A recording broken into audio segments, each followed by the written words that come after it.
안녕하세요. 신디와 에디의 에디입니다. 이 영상이 사실상 첫 번째 올리는 영상이 되겠는데요. 오늘은 저희 아내가 어떻게 난소암 진단을 받게 됐는가, 거기에 대해서 말씀드리도록 하겠습니다. 이 난소암은 매우 조용히 찾아오는 암이라서 대개 몸에 이상을 느끼고 병원에 가서 진단을 받게 되면 2기 내지 3기 정도, 좀 심하면 4기 정도 이렇게 돼서 진단을 많이 받게 됩니다. 그래서 보통 난소암은 예후가 좀 나쁜 암에 속해서 5년 생존율이 4기 되면은 20%다, 퍼센테이지인데 사실 그건 별로 중요하지 않습니다. 내가 살면 생존율 100%고 내가 죽으면 생존율 제로입니다. 그죠? 그래서 기수는 중요하지 않은데 대개 하여튼 그 정도 진단을 받는다고 합니다.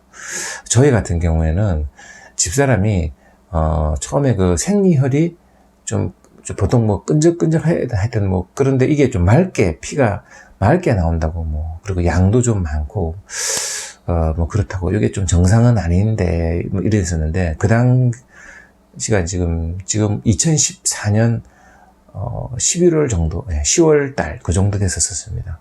그래서 아내의 나이가 폐경이 이제 오는 그런 나이라서 나이도 있고 하니까 병원에 가서 진단이나 한번 받아보자. 그래가지고 분당에 있는 분당 차병원에 가서 진단을 받으니까 난소에 물혹이 한 6.5cm가 있다고 그러더라고요. 그래서 나이도 있으니까 어차피 애 놓을 건 아니니까 아니죠? 이렇게 물어보더라고요. 그래서 아니다니까. 그러면 난소 제거해버리자고 복강경으로 수술을 해서 드러내자, 이렇게 제안을 해서, 집사람이 원래 주사바늘 이렇게만 봐도 그냥 부들부들 떠는 사람이라서 수술 이야기하니까 너무 무서워서 일단은 알겠습니다 하고 병원을 나와서 그러더라고요. 난소에서도 그 호르몬도 나오고 하는데 이거 없애버리면 또 금방 또 팍 늙어질 수도 있고 이러니까 일단은 물혹을 좀 줄이는 방향으로 이렇게 한번 좀 알아보자 이래가지고, 결국은 이제 한의원을 갔다가 몇 군데 유명한 데 가가지고 물어보니까 아무래도 양방 6.5면은 작은 그게 아니니까 양방으로 치료를 받고 나중에 이제 한방으로 이제 애프터 서비스죠, 이런 식으로 하는 게 낫지 않겠냐고. 한 군데는 또 자기 할 수 있다 그러더라고요. 치료비가 한 300만 원 이렇게 얘기하던데, 하여튼 그런 이야기 하고 그러면서 이제 한두 달이 가버린 거죠, 사실상.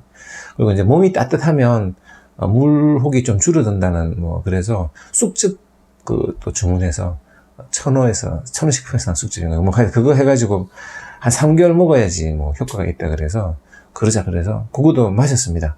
아내가 원래 손발이 찬데 그거 한 2달 먹으니까 손발은 좀 따뜻해지는 것 같더라고요.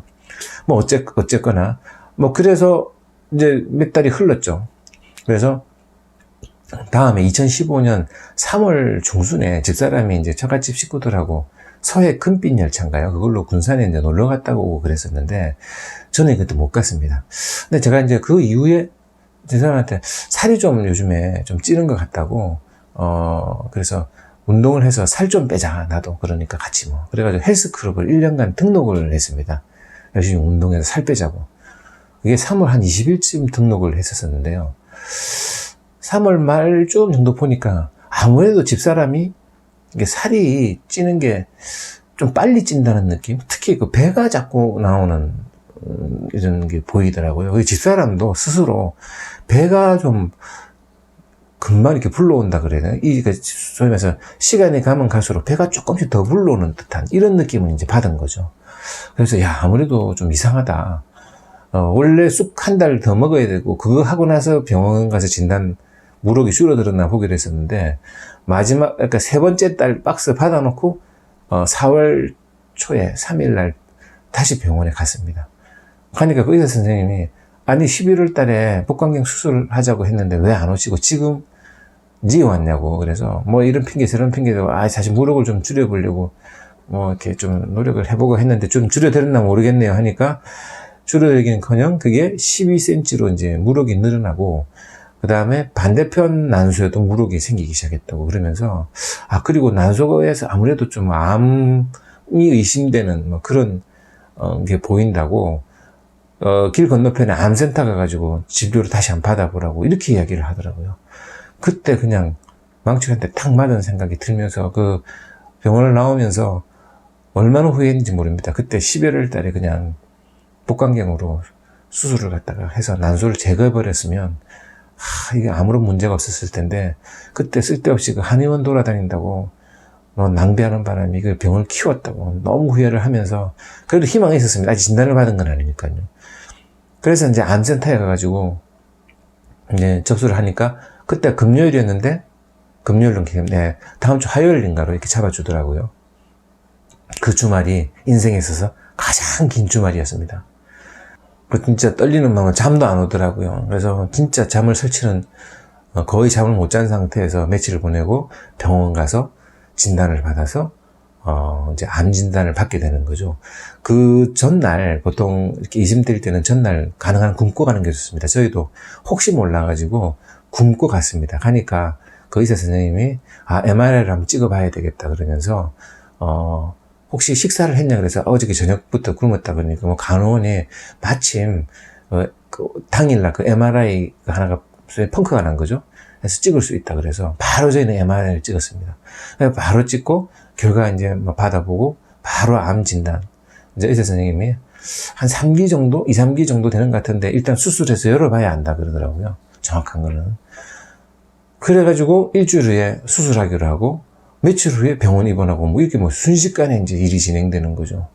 근데 이제 한 가지 굉장히 특이했던 거는 3월 중순에 금빛 열차 타고 여행을 했다 그랬죠. 그때만 해도 그냥 정상인이었어요. 근데 여행 갔다 왔고 한 일주일 후에 조금 살이 쪘나 싶었고 또 한 일주일 후에 배가 좀 불러온다고 이렇게 했었죠. 그래서 병원 갔다 그랬는데 4월 17일 날이 이제 그 수술을 받고 4월 15일 날 입원을 했는데요. 입원할 때는 배가 남산만 해가지고 들어갔습니다. 그 만삭의 배가 돼서 들어간 거죠.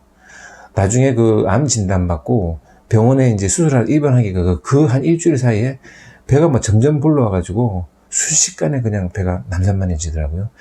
바로 누워서 잠을 못 잘. 여자분들 그 막달, 애 놓는 막달 되면은 바로 누워서 잠을 못 잘 정도로 이제 이렇게 배가 부르면 이제 그렇잖아요. 집사람이 그렇게 한 상태로 병원에 들어갔습니다. 얼마나 무서운지 모릅니다, 그때. 생전 처음 이제, 애 가져가지고, 그때 이후로는 처음으로 했는데, 무엇보다도 그 시간이 너무 짧은 기간에 아무렇지도 않은 사람이 배가 남산만 해가지고 병원에 들어가니까 얼마나 놀랐겠습니까?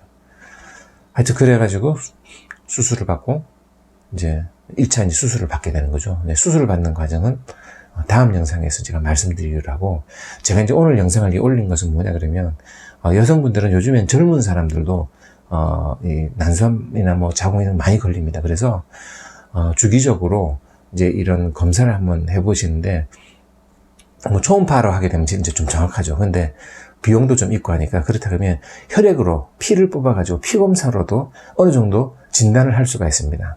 이 종양 표지자라는 그 혈액 종양 표지자라는 게 있는데요.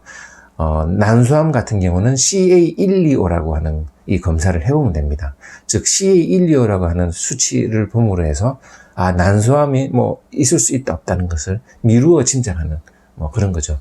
그래서 피를 뽑아서 검사를 해서 CA125 수치가 30 이하가 나오면 정상입니다. 맥스 35 이하가 나오면 정상인데, 그게 이제 넘어가면은 몸에 이제 종양이 있다는 거고, 특히 또 난소암 쪽으로는 그런 이제 의심을 이제 드는 이 확률이 숫자가 높아질수록 점점 높아지는 거죠. 그게 나중에 보면 뭐 100, 200, 600 되는 사람도 있고, 저희 집사람 같은 경우는 수술하기 입원했을 때 그때가 1000이 넘어갔습니다. 뭐 몇천 되는 사람도 있습니다. 5000, 6000 되는 사람도 있고 그래요. 숫자가 높을수록 난소암 위험률이 높지만 꼭 숫자가 높다 그래서 난소암 위험률이 높다고 볼 수는 없습니다. 왜냐하면 이 종양 지표자이기 때문에 다른 원인에 의해서도 높을 수가 있거든요. 근데 다만 이제 뭔가 이상이 있다는 것만은 분명한 사실입니다.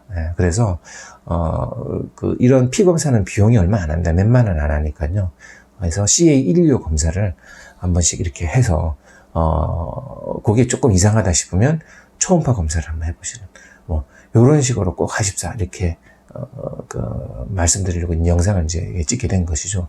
이 종양 표지자 CA125 이게 이제 예를 들어서 뭐 이금이가 AFP 같은 경우는 이런 간암 표지자입니다.